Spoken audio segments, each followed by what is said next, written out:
On this edition of Primetime Politics, reactions to the federal budget. We heard a lot about housing and the environment and growth, but this healthcare activist tells us there was very little on those promises to fix the flaws in the system revealed by the pandemic. Our journalist panel weighs in on the budget highlights and the political fallout. And we'll hear from a Ukrainian member of parliament on the latest on the ground in her country and Canada's commitments to Ukraine and what more can be done. But we start with the day after the federal budget, with the Prime Minister, the Finance Minister, and the Housing Ministers all in Hamilton, Ontario, talking up the budget's $10 billion worth of commitments on affordable housing. One of the things that is most immediate is the Rapid Housing Initiative, which is actually moving very, very quickly to create more supply in cities across the country. There are many different measures we're putting forward. Some come in quicker than others, but all of them need to be designed right to actually help and not harm the housing markets in Canada, not drive prices up further, which is why we're going to continue to focus on that. Affordable housing was a big theme in yesterday's budget, and so were the environment and growing the economy. But many involved in the front lines in healthcare in Canada say that the budget came up short on healthcare and long-term care, two areas so hard hit by the pandemic, and two areas which the Trudeau government has promised to address. Joining me now is Stephen Staples. He's a National Director of Policy and Advocacy at the Canadian Health Coalition. Mr. Staples, thanks for joining us. Hi, Martin. Thanks for inviting me. Okay, let's start with yesterday. The headline out of the budget in terms of healthcare was that the government announced this $5.3 billion dental plan over the next 5 years, setting that up. And it did have a section on public healthcare in the budget documents. But for you, what was missing? Well, I think for lots of people, there were some really high expectations put for this budget. I know that the government has been involved in a lot of consultations with frontline healthcare workers, people that I work with, whether it's in nurses or other areas or personal support care workers in long-term care.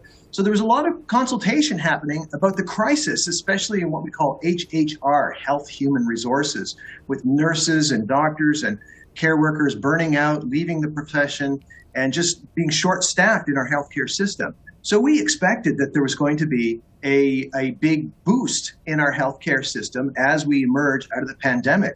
And certainly the Prime Minister has always been saying he's going to build back better. Mm-hmm. Well, it seems that looking at this budget, it's more like build back later, because there's a lot of unanswered questions, some placeholders on some programs, and other areas are just completely absent, including trying to deal with the human resources crisis that's in our healthcare system right now. So when you're talking human healthcare, sort of human resources in healthcare, or human health resources, those Yes. questions came up during what's called the budget lockup. Several reporters asked about that. What would you be watching for? Some sort of funding or some sort of overall strategy of how to fill what has become a crisis in many provinces?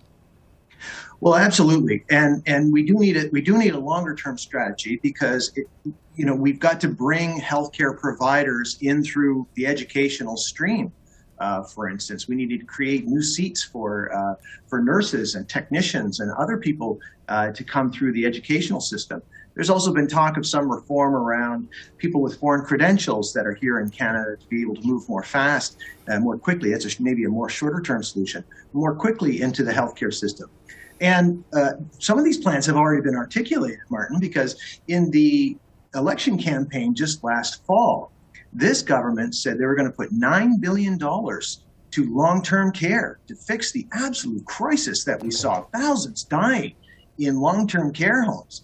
$9 billion was to go to including hiring 50,000 personal support workers and then boosting their minimum wage to $25.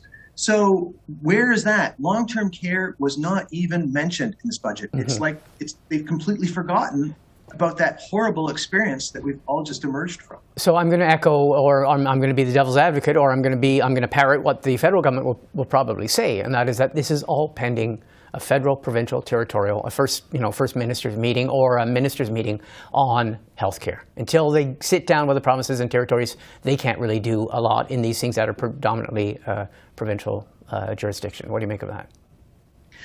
Well, there's some truth to that, of course, because healthcare is a provincial responsibility largely, but the federal government plays a big role in it. As we know, it provides a lot of funding through the Canada Health Transfer to the provinces that's governed under the Canada Health Act to provide for healthcare. And the provinces have been wanting to increase the federal percentage of the overall healthcare costs dramatically under that program. So the federal government does play a very big role, but it can put money on the table.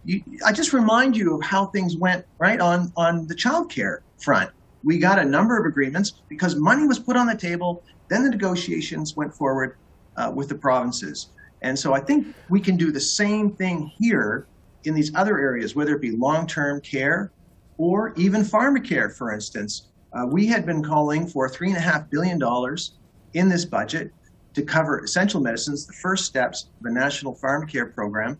Put that in the window, get the provinces on side and negotiate the deals and then move forward. Instead, we're going to have to wait a few years, but I think the urgent need is now, and Canadians are going to continue to have to pay extremely high costs for drugs while we wait for this program to be brought about. I was going to ask you about that because, obviously the NDP Liberal agreement, the deal that preceded this budget was that they were going to move ahead on pharmacare. We were going to finally see announcements. In the budget, there was a mention, and the mention was that legislation would be tabled next year.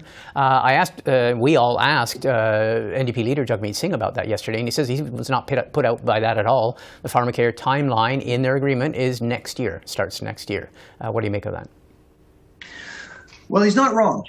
In the confidence and supply agreement, it did state very clearly that there would be a process for pharmacare, and I give full marks to the negotiators of this deal between the two parties for keeping pharmacare on the agenda.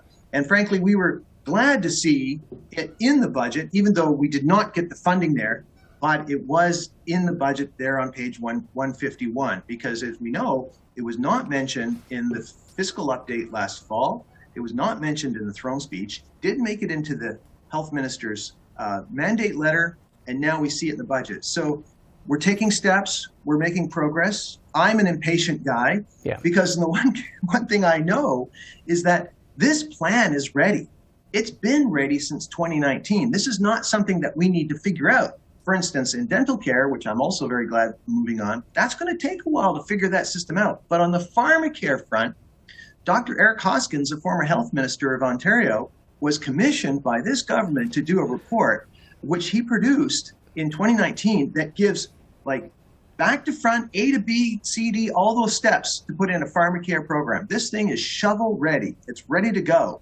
It's fully costed, and it has broad public and political support. So we don't really need to wait for pharmacare. The plan is there, but as it is, at least we've stopped the government, for the Liberals, from backsliding on it. The NDP have kept them to this plan, and we're going to work very hard. Our organization and many other medical associations will be working hard to make sure that by the end of this agreement, we've got the Pharmacare Act in place, we've got the list of essential medicines in place, and the Canada Drug Agency is up and running, and then we start getting deals with the provinces. And all of that, of course, the pharmacare program in 1 year. Now, just a quick question in 10 seconds or less. If so much of this, not necessarily the pharmacare program, but if so much of it is awaiting a federal, provincial, territorial meeting on health transfers, does anybody have a date for when that might happen? It was mentioned in the budget, not a specific date, but the importance of having these negotiations, and the premiers have been chomping at the bit for it. They wanted to have it even before the Parliament started last fall. Yeah. So I think they'll be ready for it. Of course, there was a standoff. The provinces did not want conditions put on the funding that they were going to be getting from the federal government. And the Liberals, and they stated it again in the budget, if they're going to hand over big money to the provinces, they're going to want to see what they call outcomes from these programs. Well, pharmacare, dental care, long-term care through a Safe Long-Term Care Act, those could be those kinds of programs. They just don't want to be writing blank checks to the provinces. Okay. And that's something that we can agree with, that we want to see accountability for our public healthcare system, that we're not allowing privatization coming in, that the money is getting spent on the purpose that it's meant for, which is healthcare. Okay, well, Stephen Staples, thanks very much for speaking with us. We'll watch this issue, obviously, closely. Thanks a lot. Thank you.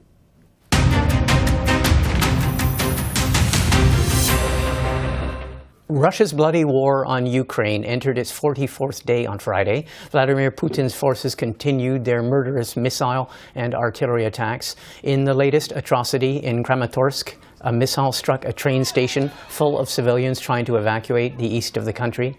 At least 50 people were killed, including children. More than 100 have been injured. Today, Ukrainian members of parliament and human rights activists held a virtual press conference with Canadian journalists. Oleksandra Ustinova is a member of the Ukrainian parliament, and she joins us now. Madam Ustinova, thank you very much for joining us. Thank you for inviting. We're seeing these horrific images of the attack on the train station in the east of the country, and we know that this happens while people are trying to evacuate the east and the south of the country. What is the situation? How would you describe the situation right now? What we see happening in Ukraine now is not about the war anymore. This is a genocide, because the Russians clearly knew that the evacuation trains were supposed to be going from Kramatorsk, where the attack happened, to the western part of the country. And those are always children and women who are being evacuated. So unfortunately, we see now them getting very brutal, trying to get as many civilians as they can. And this looks like a genocide, not just a war for them. We've seen the footage from Bucha that shocked, I think, all the world. We've seen all the reports of how women were raped. I just can give you one of the examples. A 14-year-old girl was raped by 5 Russian soldiers. She's pregnant now. An 11-year-old boy was raped in front of his mother. They tied her so she can watch him being raped by the Russian soldiers. So this is not about the war. This is about the genocide. People are being killed just because they speak Ukrainian, just because they are Ukrainians. And shooting today and bombing today Kramatorsk was exactly an example that shows that the Russians just literally want to destroy the Ukrainian nation, and it's not about just winning the war. On the evacuation, I mean, there is an anticipation of a Russian offensive in the east, and it's still ongoing in the south. And as you mentioned, you're trying to evacuate civilians, innocent civilians, from the east. You told a story, a personal experience of someone you know closely, and the kind of human cost and human lives in terms of trying to evacuate innocent civilians. Unfortunately, I will be honest to say that the majority of the international organizations who are supposed and trained to do the evacuation corridors, had fled the country the second day of war. We don't have the International Red Cross here on the ground. We don't have OSCE. We don't have one of the UN organizations working in Ukraine to help evacuate people. That's why it ends up that we have literally civilians picking up their cars and going without knowing how to do that correctly, how to hide from this shelling and bombing, how to drive these corridors, are trying to evacuate people. A very close friend of mine, Bogdan Stefanishin, was killed 10 days ago. He's a husband of my colleague, the member of the Ukrainian parliament, and my very good friend. She sits right next to me in the parliament. He had a direct shot from with the rocket. It was difficult to explain to the kids that there was literally nothing left from their dad, nothing but ashes. And that's because he, as a civilian, was trying to evacuate people from Chernihiv. He did it before in Bucha because there was nobody who could have done that professionally.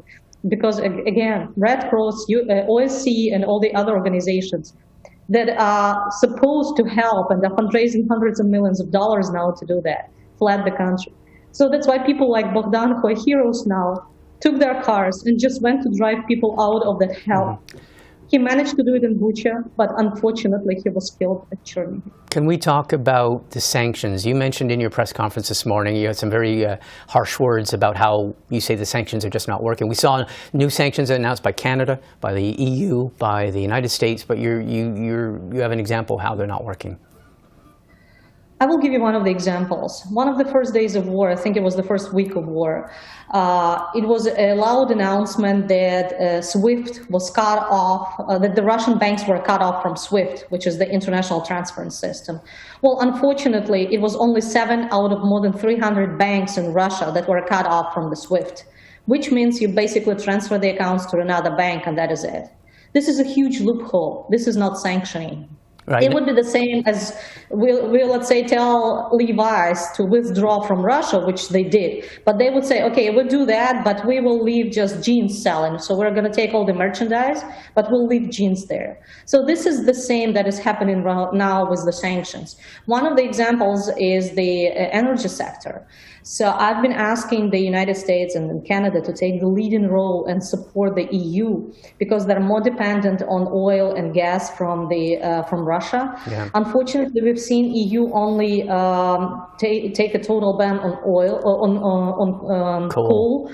Yeah, but unfortunately, coal is a very small amount of the budget that Russia has. Mm-hmm. Just to compare, it's $9 billion per year comparing to more than $200 billion for oil.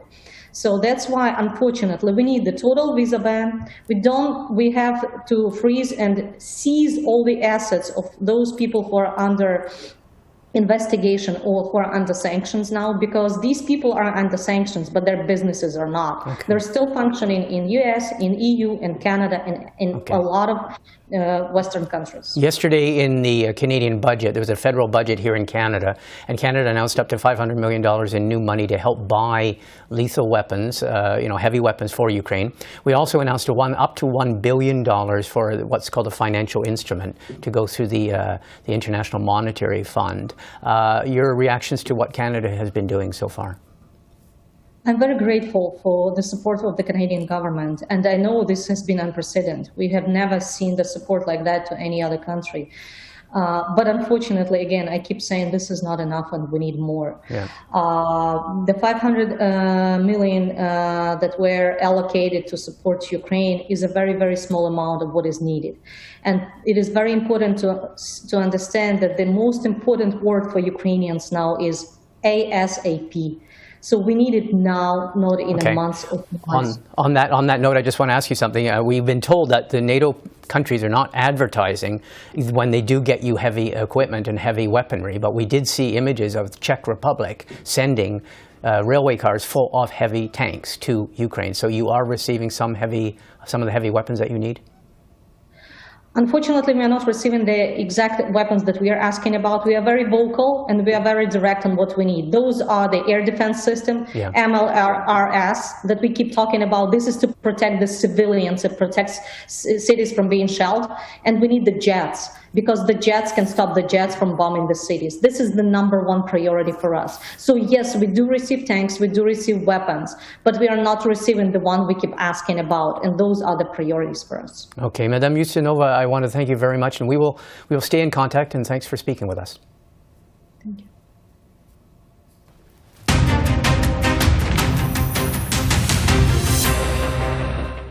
Joining me now to look at the week in federal politics are two members of the Parliamentary Press Gallery. Mia Rabson is a national political reporter for the Canadian Press, and Ian Bailey is a parliamentary reporter with the Globe and Mail. Both of you, thanks for joining us. We are going to talk about, see, I lied. We're not talking really about the week. We're really going to talk about the big story of the week, which was the budget. Mia, I want to start with you because you cover energy and the environment. There were about $12 billion worth of measures in this budget touching on the environment, some of which were revealed by the Environment Minister last week. What stands out for you? And I want to also get your thoughts specifically on one of the controversial measures, which was these billions of dollars in credits for carbon capture. Weigh in on that. That in many ways is the big new thing in the budget. We did see last week when they released their new emissions reduction plan, they talked about $9 billion of these measures that were in the budget. So we were expecting a lot of those. What we didn't have was the dollar figure on carbon capture and storage for this tax credit. They talked about it a year ago in the budget. They've been spending the year consulting, figuring out what will qualify and how much it should be. And now we know sort of the details. The industry, the oil and gas industry, has said for quite a while now that this is the only way that they'll be able to meet their targets, to cut emissions and to continue to produce oil. But it's incredibly controversial because on the other side of things, the environment lobby, climate activists, they're saying that that's what they want. They want them to stop producing oil. That's the only way we will meet our climate targets. So the Liberals are caught between those two as they often have been in the last several years. And they're trying to do this. They seem to think it is also the only way we'll meet our targets. Environment Minister Stephen Guilbeault, of course, before he was a politician, was one lobbying against stuff like this. And now he's the Environment Minister. And he's saying himself, we're not going to be at zero oil and gas in 2050. We're going to be at zero emissions, they hope, but there's still going to be some demand. And the only way for that to happen is if you can find a way to capture and prevent emissions from coming from on the production side. So that's where the Liberals are going on this, but it definitely didn't sit well with the environment and climate activists who were quite disappointed in this budget for it. I want to get to Ian in a second, but I want to put 2 points to you, which came out yesterday on Budget Day. The environmentalists are saying that it's going to be the equivalent of $7 billion of tax credits to the industry, but there's a lot of debate about whether carbon capture and storage even works. Weigh in. You follow this field. Yeah, I mean, right now, the technology does not seem to be there to do what the Liberals want, which is capture 100% of the emissions and store them. Right now, the only major project that Canada has is the Boundary Dam in Saskatchewan, which is on a coal plant. It's been in place for about 7 years. Its goal is 90%, not 100%, and in 7 years, it's never come close to that. In fact, last year, for a number of reasons, it caught 44%. So the technology does not seem to be there right now. The hope is that by investing in it and pushing on this, that maybe they will get there. But it will be very interesting to see these tax credits that are supposed to go for 100% capture. If they can't do it, how are these tax credits actually going to work? Because they're going to be getting them up front for this technology. Okay, Ian, I want to, you can weigh in on this if you want, but I'll ask you more generally. What stands out for you when you look at this budget? What got your attention? Well, you can go through this budget document and see interesting little points throughout the hundreds of pages therein. I was struck by the finance minister declaring sort of a turn in spending, perhaps a sort of a turn that spending is not infinite, that it may be time to sort of rein things in and sort of curb spending and kind of pull that back. I was also struck by the absence of detail and even a commitment or a detailed promise on pharmacare, which is clearly a big piece of the government's deal with the New Democratic Party. And of course, I was surprised by the fact that the spending on defense did not reach the 2% target. I mean, clearly there are billions of more dollars being spent on defense, but it's not getting up to that 2%, especially given the Prime Minister's recent rhetoric on this issue. Right. One of the interesting things, too, that many commentators were actually saying that they were surprised, as you allude to it, that the Liberal government, after its agreement with the NDP, and after much was said prior to this budget, that the Liberals did not announce more spending in this budget. And you're suggesting that they're actually rebranding themselves as moderate in terms of spending. Well, for Liberals who are concerned, I guess you call them blue Liberals, or Liberals concerned about, excessive spending, the finance minister had a lot to say that some of them might find appealing or sort of reassuring. So yes, I found that kind of striking in her remarks around this budget. Yes. Okay, Mia, in terms of the environment and the economy, the budget contained two new large entities. One is called the Canada Growth Fund, which they hope will attract literally tens of billions of dollars from the private sector to fund green projects and others. And they also announced this new Canada Innovation and Investment Agency.